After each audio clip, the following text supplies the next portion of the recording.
কারফিউয়ে শিথিলতা বাড়তে থাকায় রাজধানীর বাজারে কমতে শুরু করেছে নিত্যপণ্যের দাম। বেশিরভাগ সবজির দাম কেজিতে কমেছে 20 থেকে 40 টাকা। যদিও চালের দাম বেড়েছে বস্তা প্রতি 50 থেকে 100 টাকা পর্যন্ত। তবে অপরিবর্তিত রয়েছে পেঁয়াজ, আলু ও ডিমের দাম। বিস্তারিত জানাচ্ছেন ইমরান হাসান।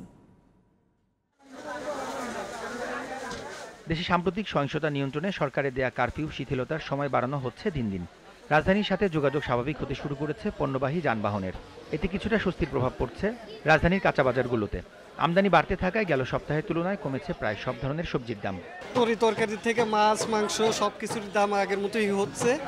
আশা করি যে আর কয়দিনের ভিতরে আগের মতো স্বাভাবিক হয়ে যাবে। কার্পুর মধ্যে একটু বেশি ছিল, এখন একটু কমছে আর কি। এখন যেমন ঢেঁড়স নিলাম, দাম একটু কমেছে, লেবুর দাম একটু কমেছে, কিন্তু আলুর দাম আগের মতোই আছে।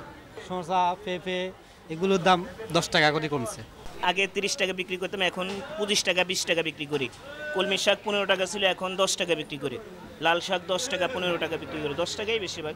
এদিকে বর্ষা মৌসুমে মাছের আমদানি বাড়তে থাকায় ইলিশ, রুই সহ কমতে শুরু করেছে সব ধরনের মাছের দাম। পাঙ্গাস 180, মিরকা 240, সরপুরি 240, কই 250 টাকা।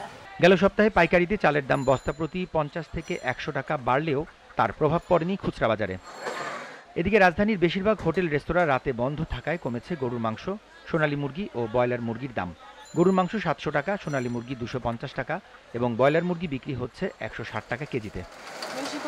তবে এখনও কমেনি পেঁয়াজের ঝাঁজ। কেজি প্রতি বিক্রি হচ্ছে 100 থেকে 110 টাকায়। এদিকে আলু 55 থেকে 60 টাকা কেজি এবং প্রতি হালি ডিম বিক্রি হচ্ছে 50 টাকায়। বাজারের নিত্যপণ্যের দাম কিছুটা কমলেও এখনও তা সাধারণ মানুষের আয় অনুযায়ী সাধ্যের বাইরে বলে জানালেন অনেক ক্রেতা। নিত্যপণ্যের দাম আরও সহনীয় পর্যায়ে আনার আহ্বান সাধারণ মানুষের। আসলে তো দাম তো কমার সুযোগ থাকে না, দেখি না কম, আসলে দাম মোটামুটি সবসময় তো বেশিই থাকে। আমাদের ইনকাম অনুযায়ী এখনো দাম বেশি। Imran Hasan, GTV news, Dhaka.